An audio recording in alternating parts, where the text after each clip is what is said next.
The millionaire's wife was celebrating the inheritance until the forgotten son arrived with a will. Jennifer Thompson never imagined her life of luxury and comfort could be shattered in seconds. A widow, for just 3 weeks after the death of businessman Michael Thompson, she finally felt she could breathe easy and enjoy the fortune she had longed for during their 15-year marriage. That Friday evening, the main hall of the Beverly Hills mansion was filled with close friends and associates celebrating the completion of the estate proceedings. Jennifer held a glass of imported red wine, her blonde hair impeccably styled, wearing a black dress that cost more than many cars. Beside her, Robert Wilson, the family lawyer and her closest confidant, smiled discreetly as he watched the widow finally relax. Then the front door swung open forcefully, silencing the chatter in an instant. A man around 30 entered the room with steady steps, his dark eyes scanning every face present. He wore a simple shirt and jeans, a stark contrast to the elegance around him. In his hands, he held a yellowed envelope and a folder of aged-looking documents. "Good evening," he said, his calm but firm voice echoing through the hushed room. Jennifer nearly dropped her glass. There was something about his face that unsettled her deeply, an uncomfortable familiarity she couldn't explain. His eyes, especially, reminded her of someone she'd rather forget. "Who are you? How did you get in here?" she asked, struggling to maintain composure in front of her guests. "My name is Christopher Davis Thompson," he replied, emphasizing the last name, "and I have every right to be here, considering this house should rightfully be mine." The silence that followed was deafening. Robert stepped forward, positioning himself between Jennifer and the stranger. "Listen here, young man, I don't know what kind of scam you're trying to pull, but this is neither the time nor the place." "Scam?" Christopher interrupted, opening the folder and pulling out a birth certificate. "Michael Thompson was my father, and this," he raised the yellowed envelope, "is the will he left before he passed." Jennifer felt the world spin around her. All those years, Michael had never mentioned having children from past relationships. She knew he'd been married before, but his first wife had left when he was still building his business empire. "That's impossible," she murmured, her voice trembling. "Michael told me everything about his life. He had no children." Christopher gave a bitter smile, pulling an old photo from his pocket. "This is my mother, Grace Davis. She worked as his secretary in his first company over 30 years ago. When she found out she was pregnant, he asked her to keep it a secret." The photo showed a young brunette woman standing beside a much younger Michael, both smiling in front of a small office. Jennifer immediately recognized her husband's face, even decades younger. "Lies," she whispered, but her certainty wavered. "Michael paid my mother a generous sum to leave town and raise me away from here," Christopher continued, ignoring her denial. "She died when I was 15, but before then she gave me all these documents, including letters he sent monthly with money." Robert interjected, trying to regain control. "Even if that were true, any prior will has been replaced by the official one we just executed. You have no legal claim here." "That's where you're wrong," Christopher countered, opening the yellowed envelope. "This will was notarized 2 months ago, with 2 witnesses and a certified signature. Michael was ill. He knew his time was running out." Jennifer grabbed Robert's arm, her nails digging into his skin through his suit. "This can't be true. He was with me every day these past few months. When would he have had time to—" "Do you remember those doctor's appointments he insisted on going to alone?" Christopher asked, pulling a second photo from his pocket. "This was taken 3 months ago at the downtown courthouse." The image showed Michael signing documents at a table, clearly weakened but aware of his actions. In the background, the wall clock displayed a date Jennifer recognized, the same day he'd claimed to be at the doctor for routine tests. The guests began whispering among themselves, creating an awkward murmur that echoed through the room. Jennifer felt everyone's eyes on her, judging, speculating. The humiliation was unbearable. "Even if this document is authentic," Robert said, regaining his professional composure, "it would need to be legally validated. That could take years." "Not necessarily," a familiar voice called from the entrance. Everyone turned to see Amanda Miller, Jennifer's closest friend of over a decade, stepping into the room with a grave expression. She carried a leather briefcase and wore a dark business suit that made her look more like a lawyer than the socialite everyone knew. "Amanda," Jennifer approached her friend confused.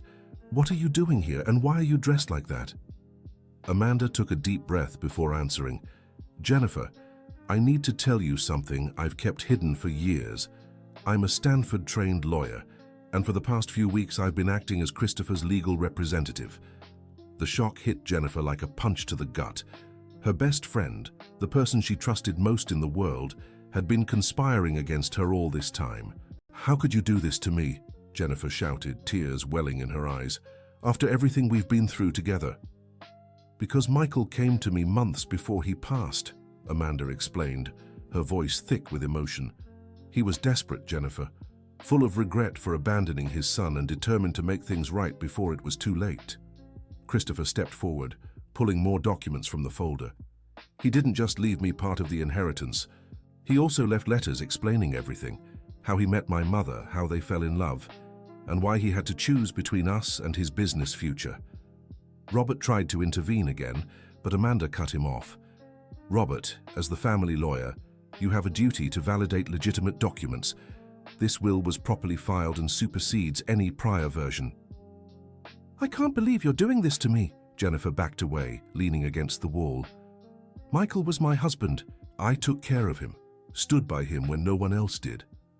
And I'm the son he abandoned because of social pressure and ambition," Christopher shot back, his voice rising for the first time. "I grew up without a father, watching my mother work double shifts to support us, knowing somewhere out there was a wealthy man who could have made our lives easier." Dear listener, if you're enjoying the story, don't forget to like and subscribe to the channel. It really helps those of us just starting out. Now back to the story. The tension in the room was palpable. The guests, uncomfortable witnessing this family drama unfold, began discreetly leaving. Within minutes, only Jennifer, Christopher, Amanda, and Robert remained in the hall that had moments ago been filled with celebration. "Show me this will," Robert demanded, holding out his hand. Christopher handed over the document, watching as the lawyer scrutinized each page with professional care. Amanda stepped closer to assist, pointing out specific legal details. "The authenticity appears genuine," Robert admitted reluctantly. "The signatures match, the record is correct, and the witnesses are well known in legal circles." Jennifer slumped into an armchair, the weight of reality beginning to settle in. All the future she had planned, all the renovations to the mansion, the trips she dreamed of taking, everything was crumbling. "What exactly does it say?" she asked, her voice barely above a whisper. Amanda adjusted her glasses and began reading. "Michael divided the estate into 3 parts. 1/3 goes to you, Jennifer, including the mansion and a sum for maintenance. Another 1/3 goes to Christopher, including 40% of the shares in the main company. And the final portion—" She hesitated, looking at Jennifer with pity. "The final portion goes to a charity fund Christopher is to oversee, dedicated to helping single mothers in vulnerable situations." The silence that followed was broken only by the sound of the antique clock in the corner of the room. Jennifer processed the information, trying to understand how her life had changed so drastically in a matter of minutes. 40% of the company, she repeated.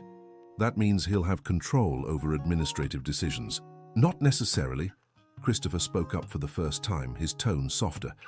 "The will specifies that major decisions must be made jointly. Michael wanted us to work as a family, not as enemies."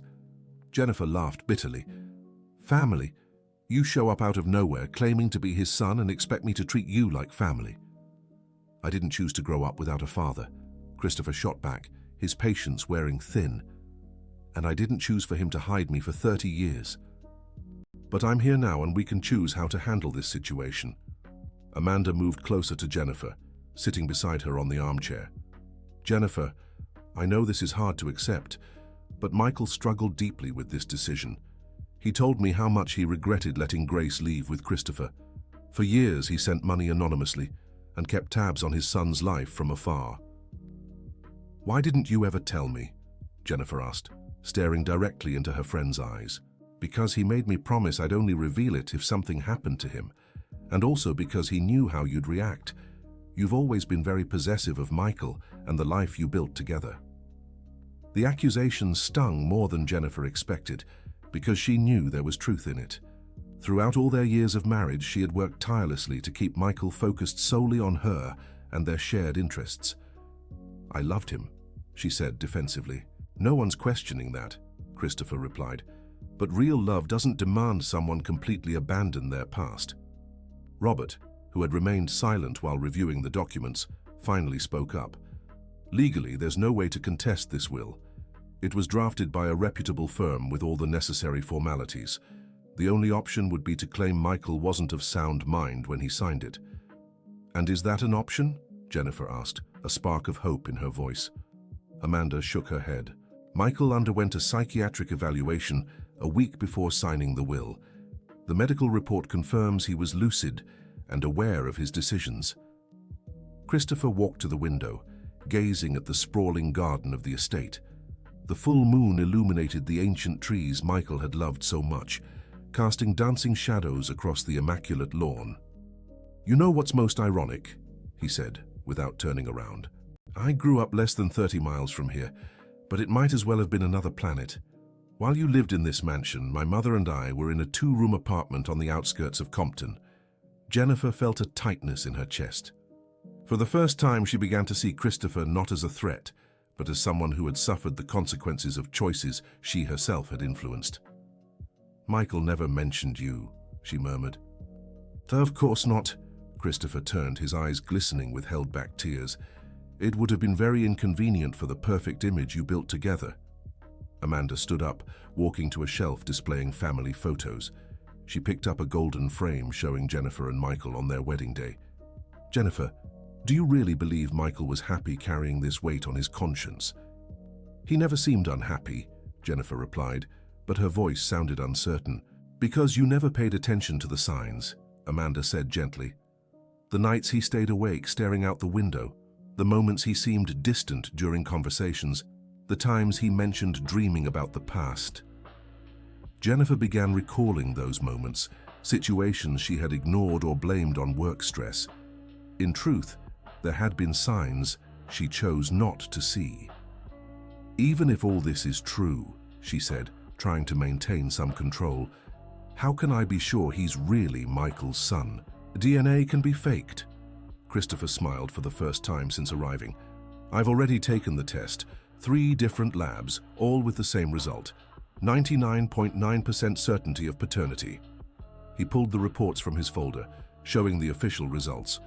Robert examined the documents, nodding to confirm their authenticity.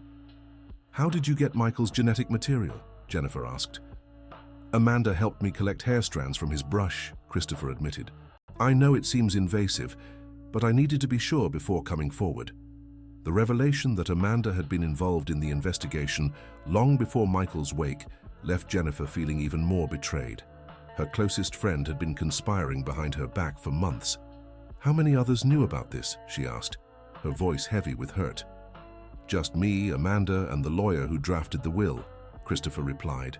"Michael was very specific about keeping it secret until the right time." Robert placed the documents back in the folder, sighing deeply. "Well, considering all the evidence, it seems we have a new family dynamic to manage. The question now is how to proceed civilly." "Civilly?" Jennifer stood abruptly. "My entire life has just been turned upside down, and you want me to be civil?" "Jennifer," Amanda tried to calm her, "I know it's hard, but fighting won't solve anything. Christopher has legitimate rights, and so do you. Michael's will makes it clear he wanted unity, not war." "Easy to say when you're not losing half your life," Jennifer retorted bitterly. Christopher stepped closer, keeping a respectful distance. "I didn't come here to take your life, Jennifer. I came for recognition and the chance to know who my father was through the people who lived with him." "Recognition?" She laughed humorlessly. "You want 40% of the company. That's not recognition, it's opportunism." "It's what he left me," Christopher replied calmly. "But it doesn't mean I have to use it against you. We can work together." The proposal took Jennifer by surprise. She had expected hostility, threats, maybe even blackmail. But Christopher's conciliatory attitude confused her. "Why should I trust you?" she asked. "Because we share the same goal," he answered. "To honor Michael's memory and keep the legacy he built alive." Amanda stepped in again as mediator. Christopher has an interesting proposal, Jennifer. He wants to use his share of the inheritance to expand the business, creating new job opportunities in the area where he grew up. That could double the company's profits in just a few years. And what role would I have in all this? Asked Jennifer, her suspicion still evident. The same as always, replied Christopher. Handling the administrative and financial side, while I focus on expansion and social projects, Robert chimed in. Legally, it would be a standard business partnership.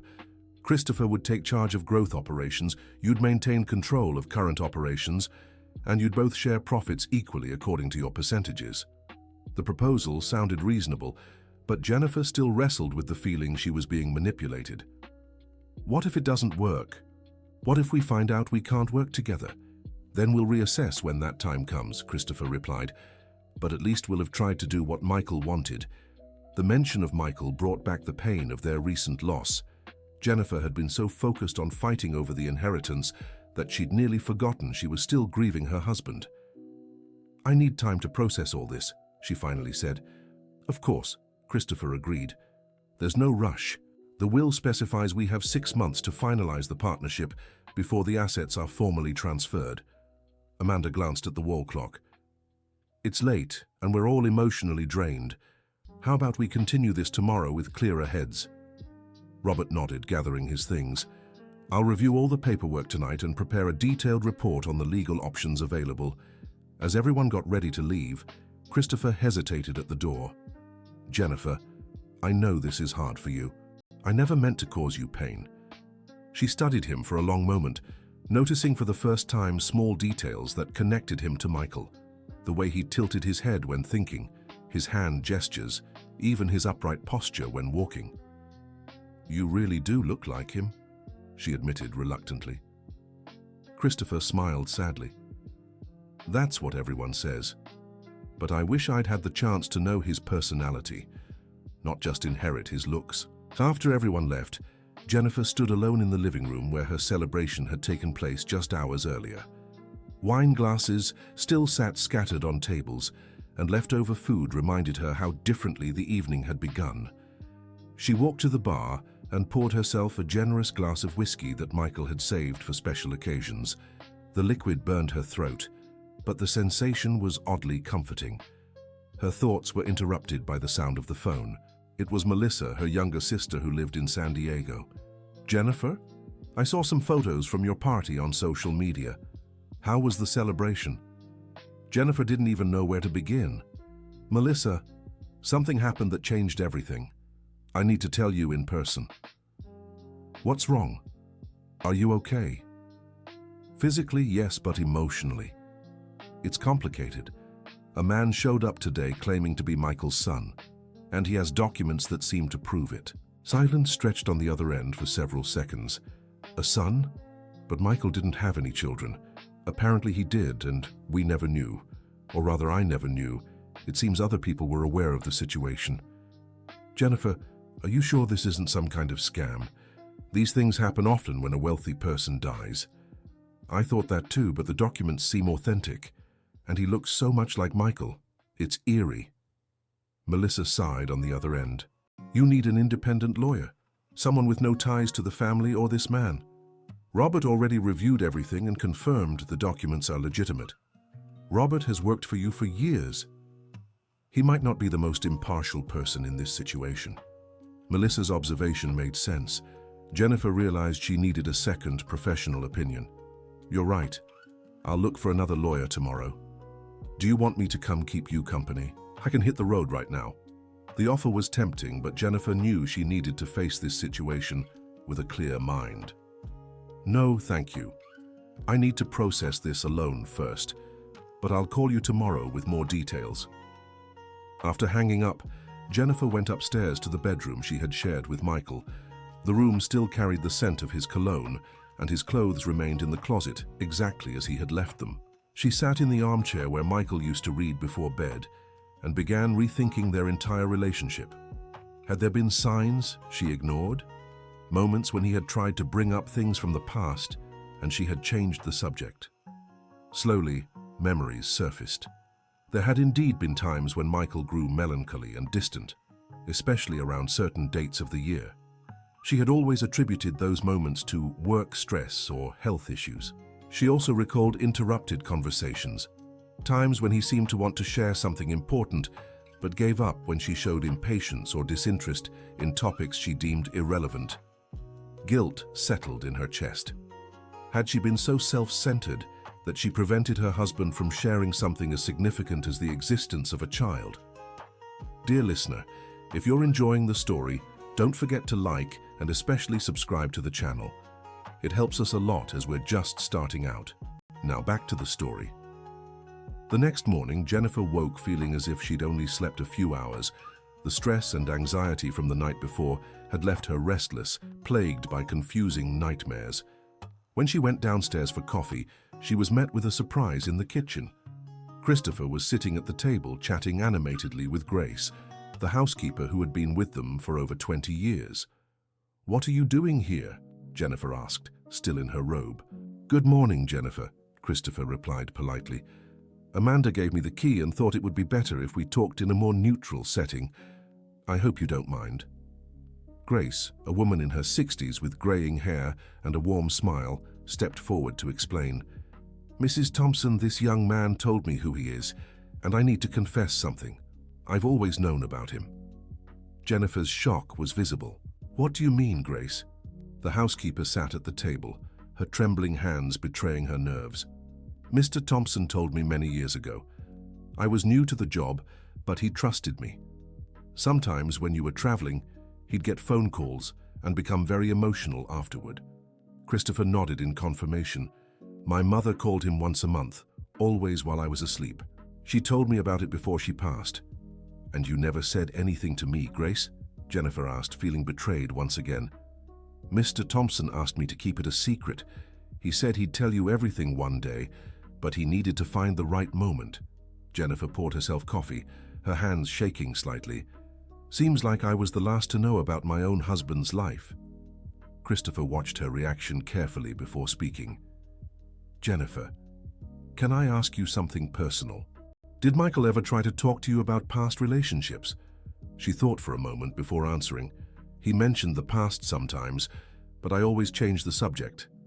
I didn't think it was important to dwell on relationships that were over." "And when you got married, did he ever bring up the possibility of having children together?" The question touched a nerve. Jennifer had always avoided pregnancy, claiming she didn't feel ready to be a mother. In truth, she feared children would interfere with the luxurious lifestyle she enjoyed. "We talked about it, but we decided to focus on the company and our life as a couple," she replied defensively. Grace gently interjected, "Mrs. Thompson, if I may say so, Mr. Michael always had a special fondness for children. When the neighbor's granddaughter came to visit, he would light up." The observation was true. Michael always brightened around children, even buying expensive gifts for employees or acquaintances' kids. "Why are you telling me this?" Jennifer asked Christopher. "Because I want you to understand, he didn't abandon me and my mother out of a lack of love. He left because he thought it was the best choice at the time. And why now, after all this time, did you decide to show up?" Christopher took a deep breath before answering. "Because my mother made me promise that one day I'd look for my father. She said everyone deserves the chance to know their true family." "Your mother? What was she like?" The question caught Christopher off guard. It was the first time Jennifer had shown genuine interest in the story. Grace was, it's hard to describe. She was strong, hard-working, but carried a deep sadness. She always said Michael was the love of her life, even knowing they couldn't be together. She never remarried. No. She had a few relationships over the years, but nothing serious. She said she'd met the perfect person too early in life, and that it would be unfair to other men to try to replace him. The story moved Jennifer in an unexpected way. She had imagined Christopher's mother as an opportunist who'd tried to get pregnant on purpose for money. But the reality seemed very different. "Where is she buried?" Jennifer asked. "At Greenwood Cemetery in Compton. It's a simple place, but she always said she preferred to be close to the community where we lived." "Did Michael know when she passed away?" Christopher finished. "Yes, he knew. Amanda told me he was deeply shaken and even visited the grave a few times." Another piece of information Jennifer had been completely unaware of. How many other secrets had her husband carried? Robert arrived just after noon, carrying a briefcase full of documents and a detailed report on the legal situation. "Good afternoon, everyone," he greeted, noticing the calmer atmosphere. "I see you've managed to talk civilly." "We're trying," Jennifer replied. "What did you find out about the documents?" Robert sat at the table, methodically opening his briefcase. "Everything is in order. The will is legitimate, the DNA tests are authentic, and the birth certificate was issued by the proper office at the time." "Legally, what's my situation?" Jennifer asked. "You retain 1/3 of the total inheritance, including this property, and a substantial amount in investments. Christopher receives another third, including majority shares in the company. The remainder goes to the charity fund as specified." Christopher spoke up for the first time since Robert's arrival. "Actually, I have a proposal. I'd like to give up my personal share of the inheritance in Jennifer's favor." The room fell completely silent. Everyone looked at Christopher in surprise and disbelief. "What do you mean?" Jennifer asked. "I only want to keep the company shares so I can work on expanding the business. You can have the rest." Robert stepped forward, confused. "Christopher, this is millions of dollars. Are you sure about this?" "Absolutely," Christopher confirmed. "I didn't come here for money. I came for recognition and the chance to do something meaningful with my father's legacy." Jennifer was stunned. "The last thing I expected was generosity from someone who had completely turned my life upside down. Why would you do this?" "Because I've seen how this situation is affecting you," Christopher answered sincerely, "and because I believe we can achieve more by working together than by fighting over money." Amanda, who had arrived during the conversation, stood as a witness to the proposal. "Christopher came to me this morning with this idea. He wants to focus solely on the social projects and the company's expansion." "But this doesn't make financial sense," Robert argued. "You'd be giving up a fortune." "I'd be securing peace of mind," Christopher replied, "and the chance to honor my mother, who always said money can't buy happiness." Jennifer got up from the table and walked to the window overlooking the garden. She needed time to process the unexpected offer. "May I ask what your real motivation is?" she said, still facing away from the group. "My motivation is simple," Christopher answered. "I want to use the company's shares to create job opportunities in the area where I grew up.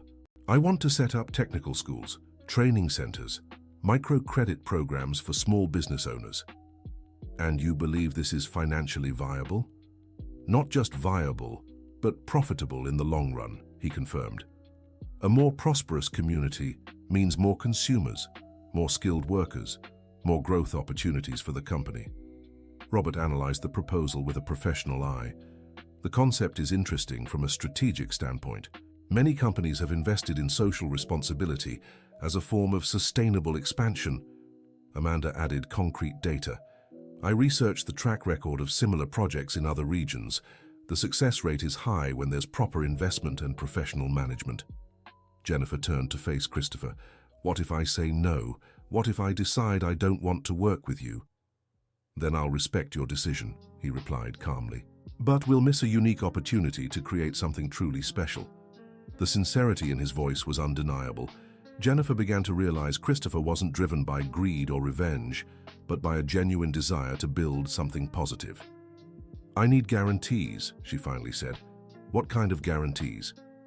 "I want to be actively involved in decisions about the social projects, and I want a clear timeline of goals and results established." Christopher smiled for the first time in days. "I accept your conditions. In fact, it would be a privilege to have your administrative expertise in the projects." Robert began jotting notes on a pad. "I'll draft a partnership agreement to formalize these terms. It'll protect both parties' interests." Amanda stepped closer to Jennifer, placing a hand on her shoulder. "Jennifer, I know it's been hard to take all this in at once, but I think Michael would be proud to see you working together." The mention of her husband brought tears to Jennifer's eyes. For the first time since his passing, she felt she might find a purpose that honored his memory. "There's one more condition," she told Christopher. "What is it?" "I want to visit your mother's grave, and I want you to tell me all about her and the childhood you had." Christopher was visibly moved by the request. "It would be an honor to share that with you." Robert closed his notepad, satisfied with how the negotiations were going. "Well, it seems we have the basic elements of an agreement. I'll draft the paperwork this week." "There's one more thing," Christopher said hesitantly. "I'd like to include Grace as the administrator of the charity fund. She knows the community and would understand best how to allocate the resources." Grace, who had remained silent for most of the conversation, was surprised by the suggestion. "I don't understand administration, son. I've always just been a housekeeper," replied Grace. "But you understand people," Christopher countered, "and that's more important than technical knowledge." Jennifer looked at the housekeeper who had served her faithfully for so many years. "Grace, would you like to take on this responsibility?" The woman was visibly moved. "If you believe I can help, I accept the challenge." Amanda offered to provide Grace with legal and administrative support, creating a transparent and efficient management system for the fund. With all the key points settled, the group decided to take a break for lunch. Grace prepared a simple but delicious meal, and for the first time since they'd met, Jennifer and Christopher managed to talk in a relaxed way. "Tell me about your profession," Jennifer asked. "What did you do before finding out about the inheritance?" "I'm a civil engineer, graduated from UC Berkeley," Christopher answered. "I worked for a construction company, mainly focused on low-income housing projects." "How did you pay for college?"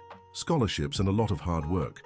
My mother cleaned houses during the day, and I worked as an office boy at night. On weekends, I helped out at construction sites." The story made Jennifer reflect on her own privileged youth.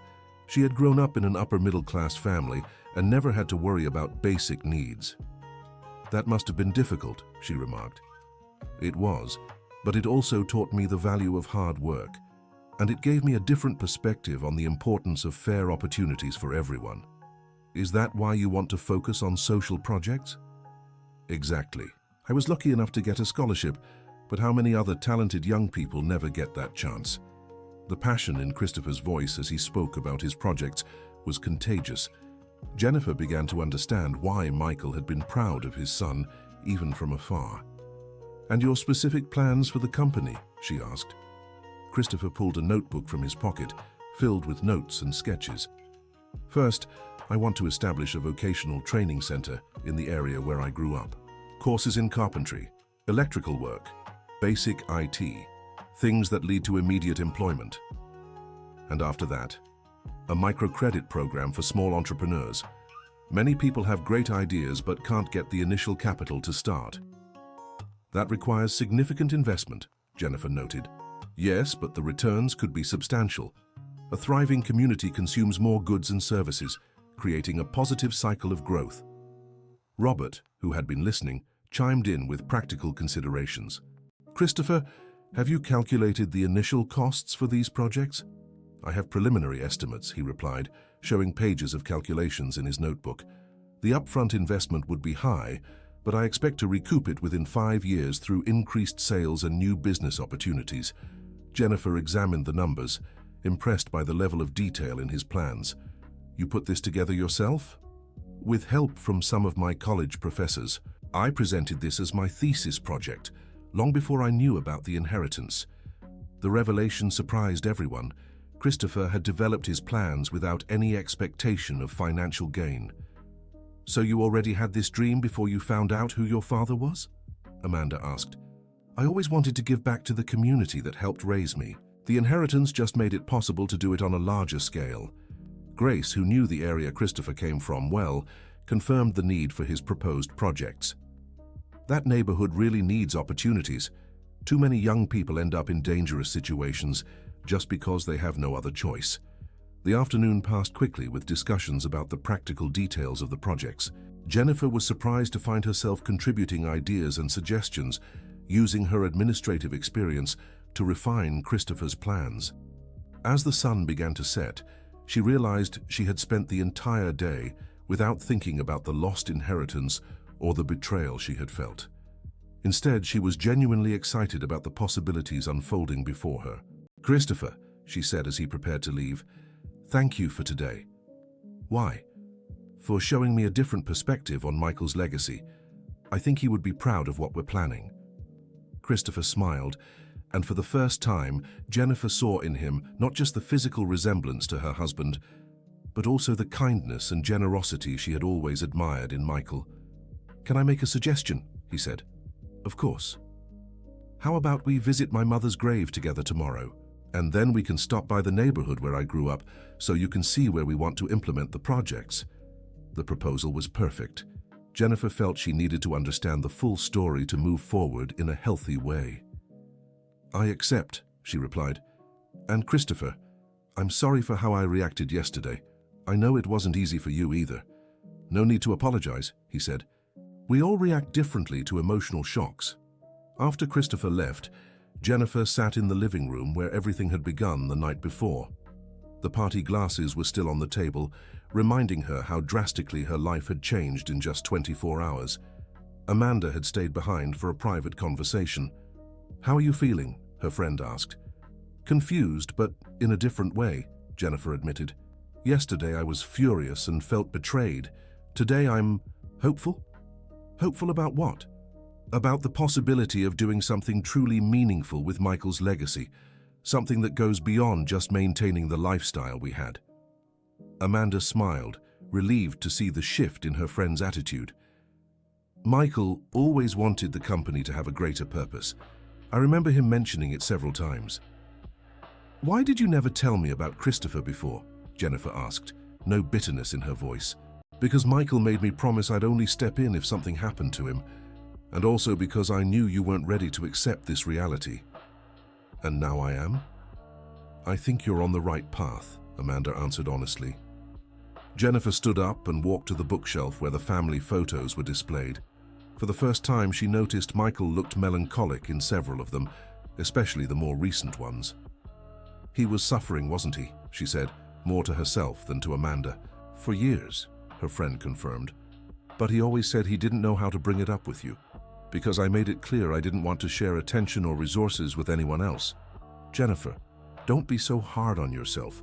You loved Michael the best way you knew how, and he loved you too. But I could have been more generous, more open to learning about his past. What matters now is what you do with this chance to start over."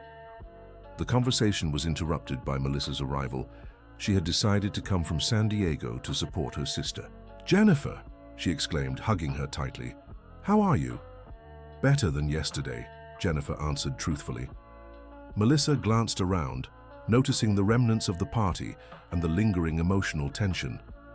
"Tell me everything that happened." Jennifer recounted the events of the past 2 days, including the partnership proposal with Christopher and the plans for the social projects. Melissa listened carefully, asking clarifying questions. "And do you trust this man?" she asked when Jennifer finished. "I'm starting to," Jennifer admitted. "He had plenty of chances to be hostile or vengeful, but he chose reconciliation instead." "And the documents, are they really authentic?" Robert confirmed everything. There's no doubt about the legitimacy of his claims. Melissa remained thoughtful for a few moments. "You know, Jennifer, maybe this is exactly what you needed." "How so?" "You were getting bored with the life you were leading. You always complained about having no purpose beyond keeping up social appearances. The observation was spot on. In recent years, especially after Michael started delegating more responsibilities at the company, Jennifer had felt increasingly empty and directionless." "You're right," she agreed. "I was feeling useless. Now you have the chance to do something truly meaningful, and on top of that, honor Michael's memory in a way he would approve of." Amanda agreed with Melissa's analysis. Michael always said he wanted the company to be remembered not just for profits but for its positive impact on society. The conversation among the three women stretched into the night, with Jennifer sharing memories of Michael and beginning to see her relationship with him from a more mature perspective. "You know what impresses me most about Christopher?" she said at one point. "What?"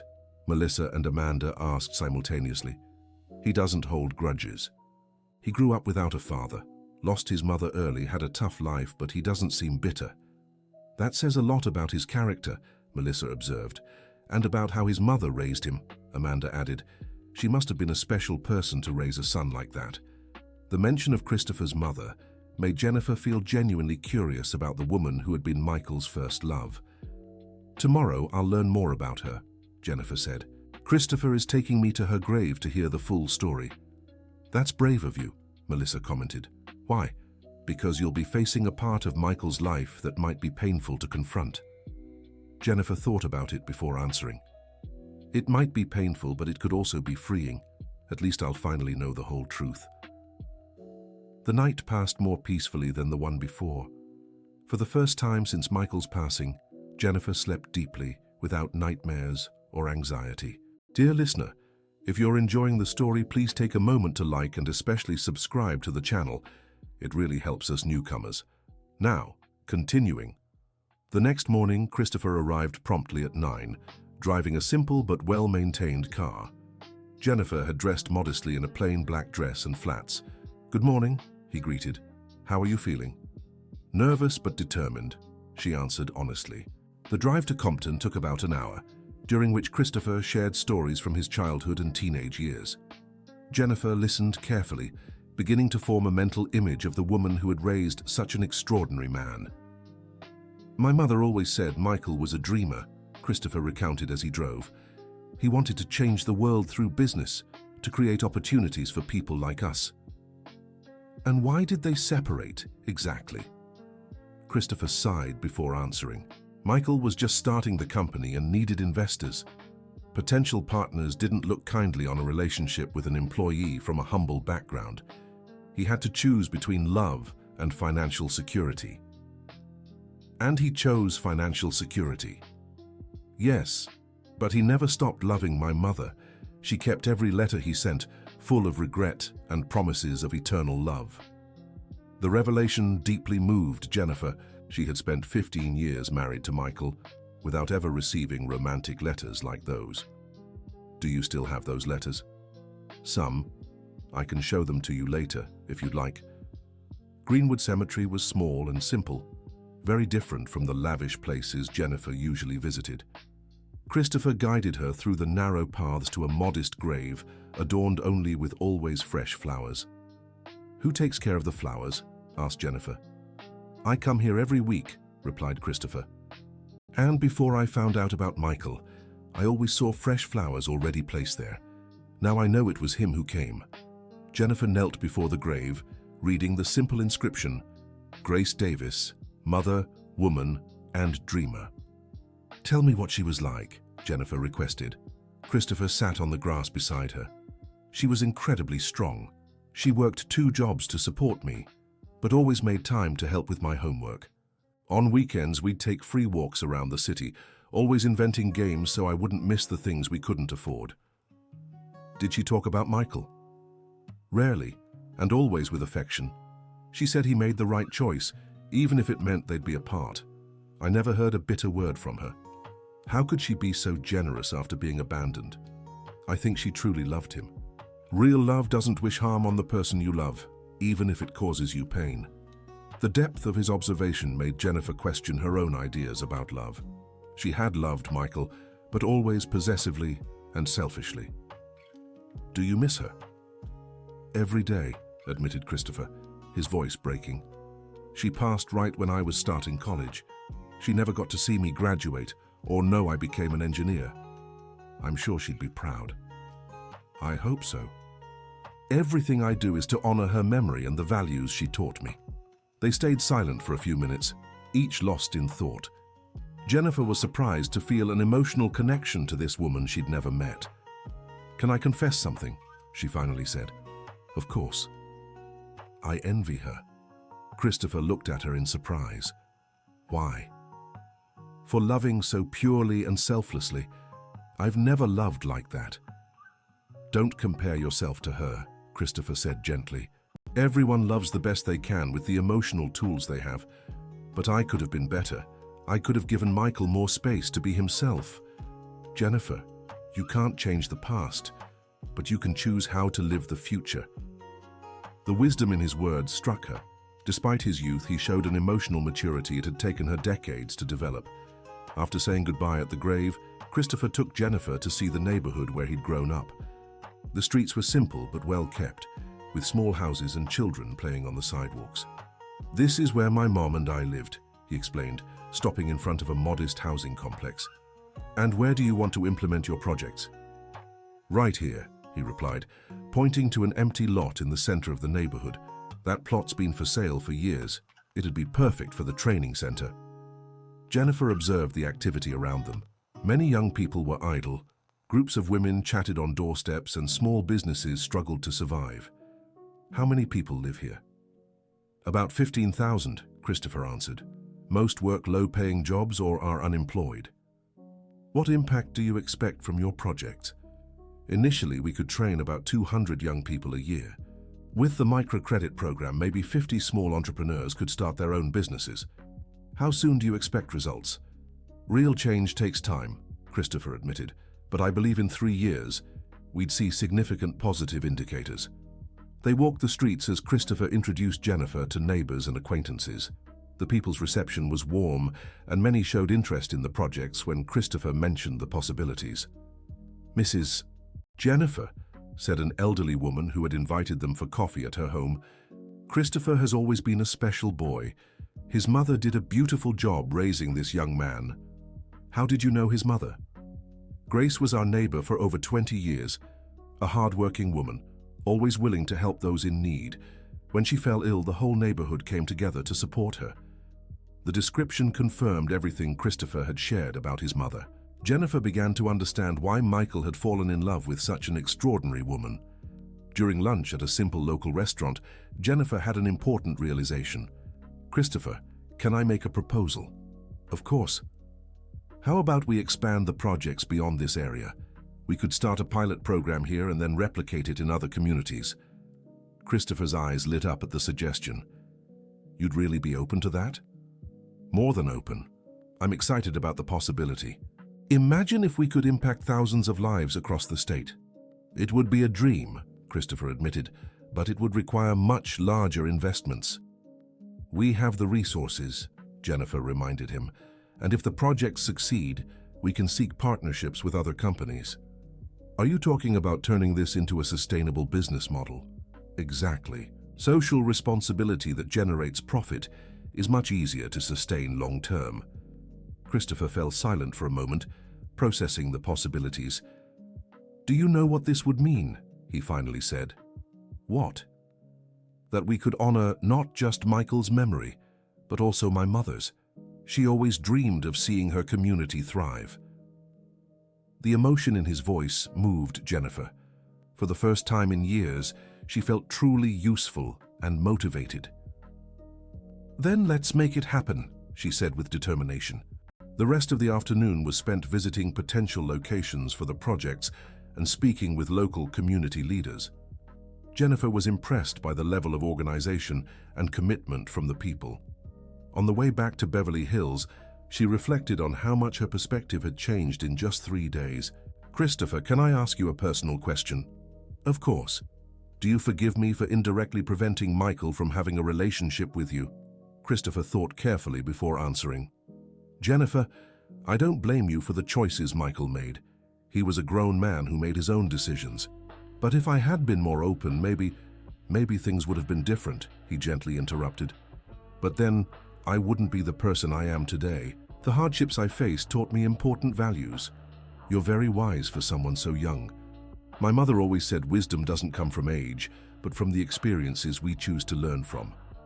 When they arrived at the mansion, they found Robert waiting with the preliminary contracts ready. Amanda was also there, along with Grace and Melissa.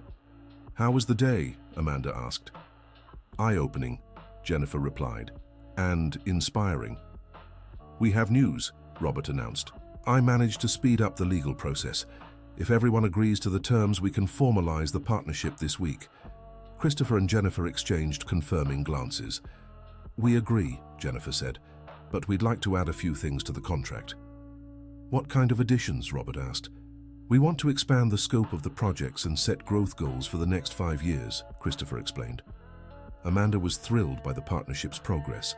"You two really are working well together. Michael would be proud." Melissa, who had spent the day getting to know the situation better, approached Jennifer. "Sister, you're glowing. I haven't seen you like this in years." "It's true," confirmed Jennifer. I've finally found a purpose beyond myself. Grace, who had prepared a special dinner, called everyone to the table. During the meal, the group discussed practical details of their projects and began forming a true team. "Grace," said Christopher, "have you thought about how you want to structure the charity fund?" "Actually, yes," she replied, surprising everyone. "I spent the day talking to people from my old neighborhood and made a list of priorities."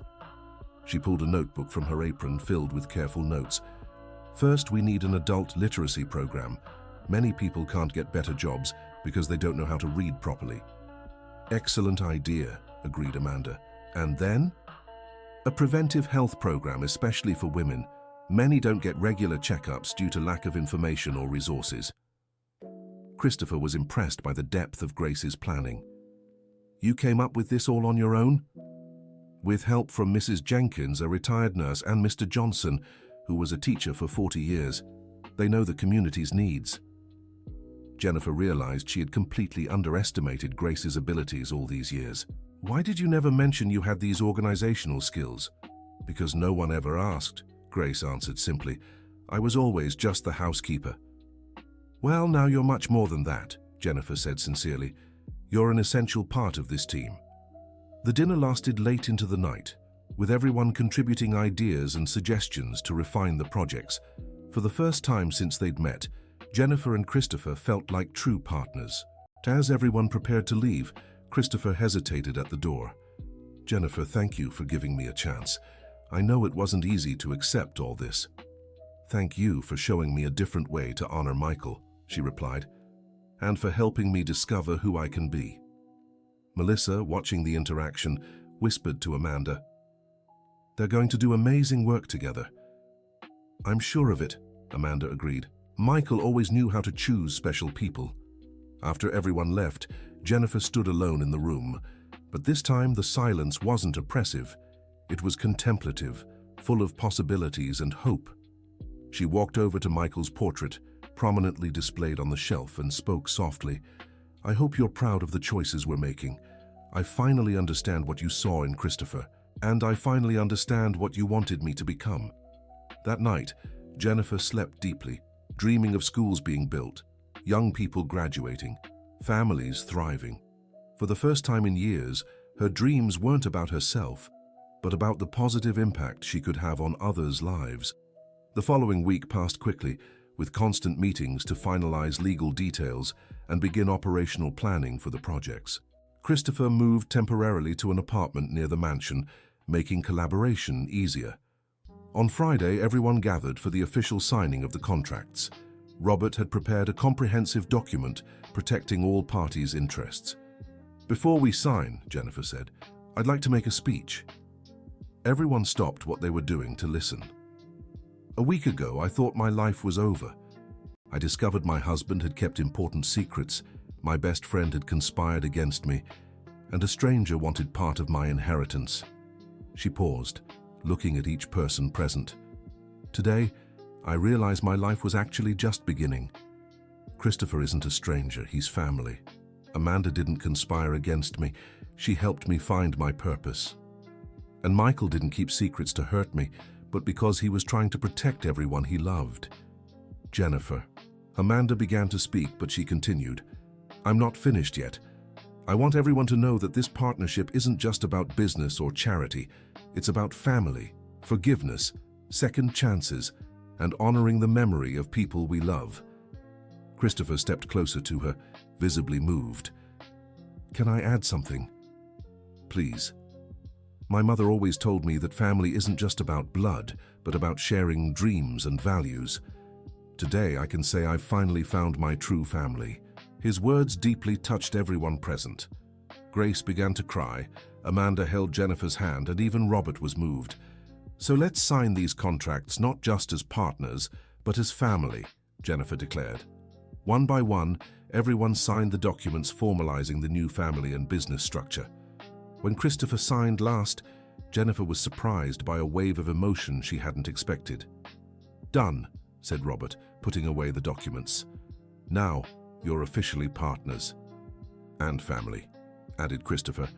"And family," Jennifer confirmed, hugging him for the first time. The embrace was warm and genuine, sealing not just a business deal, but an emotional reconciliation that would benefit many beyond themselves. Amanda proposed a champagne toast to celebrate the historic moment. "To Michael," she said, raising her glass, "who, even in absence, managed to bring together people who love each other. To Grace," added Christopher, "who taught us that true love knows no social barriers. To second chances," Jennifer finished, "and to the family we've chosen to build." Everyone toasted, knowing that moment marked the beginning of a new era, not just for them, but for hundreds of families who would benefit from the projects taking shape. 3 months later, the launch ceremony for the first vocational training school gathered hundreds on what had once been an empty lot. Jennifer and Christopher cut the ribbon together, surrounded by eager young students ready to begin their courses.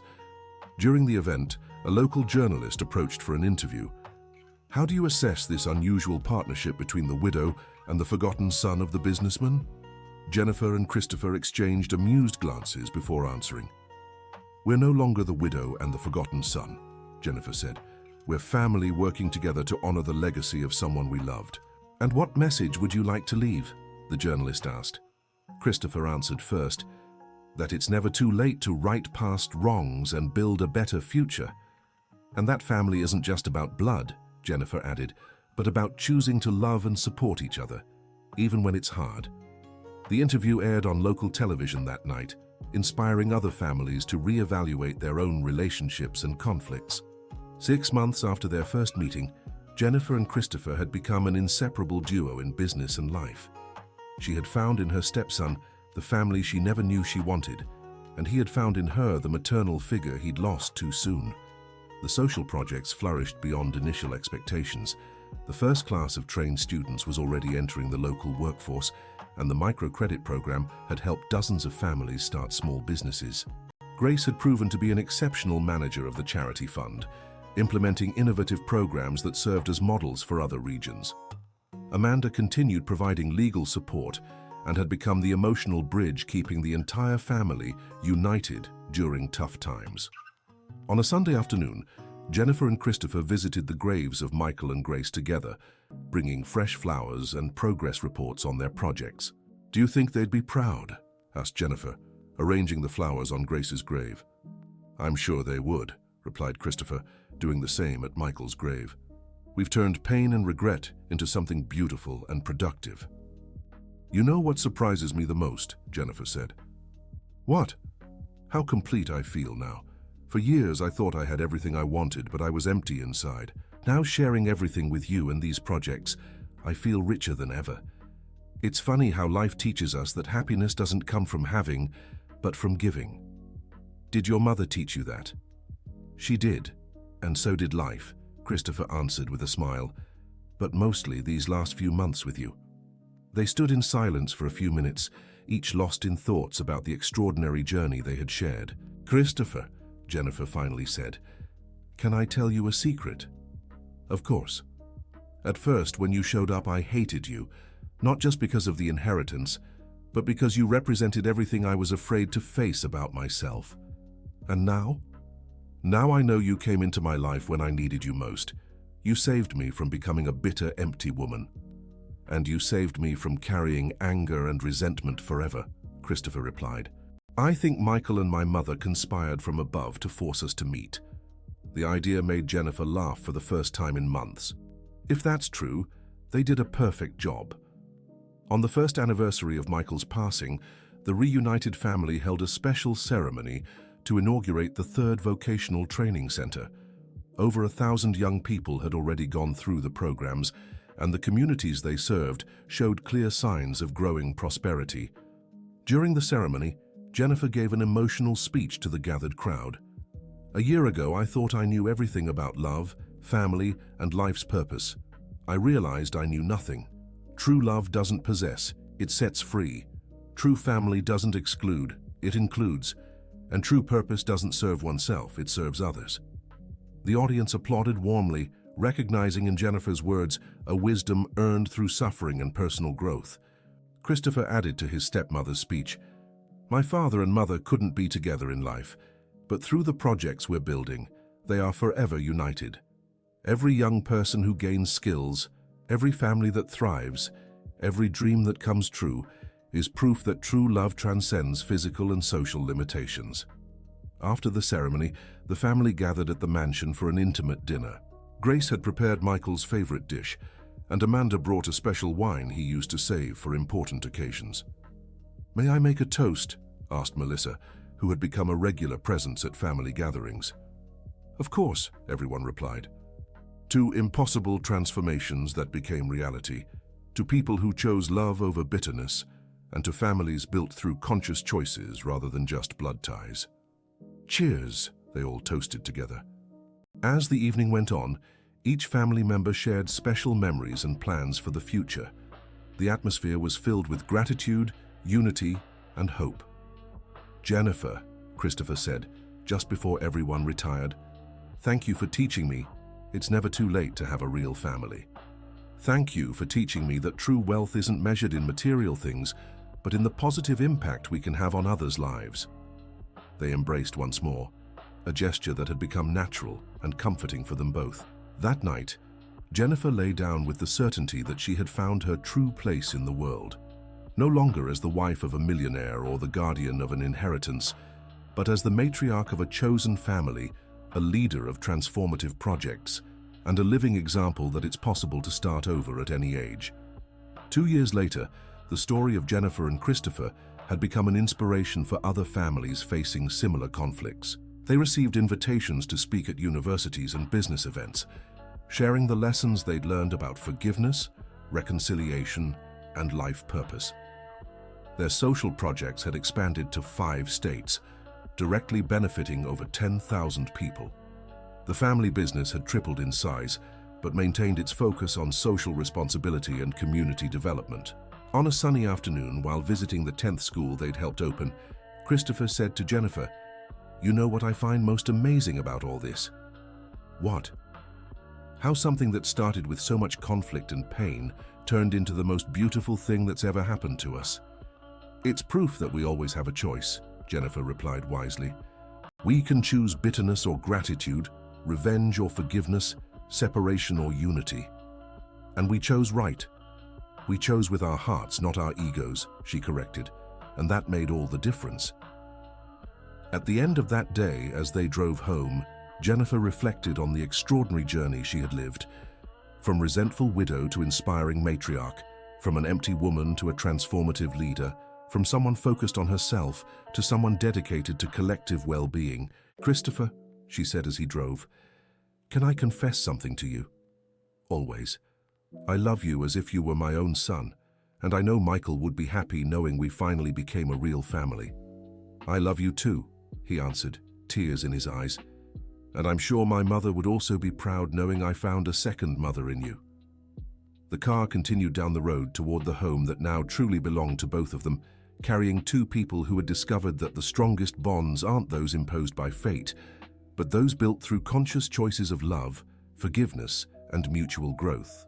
The mansion in Beverly Hills, which had once hosted empty celebrations and superficial relationships, was now the heart of a family united by noble purposes and genuine love. The rooms that had witnessed painful confrontations now echoed with warm laughter and inspiring plans. Grace, at 62, had become a respected community leader, living proof that talent and wisdom know no social or educational barriers.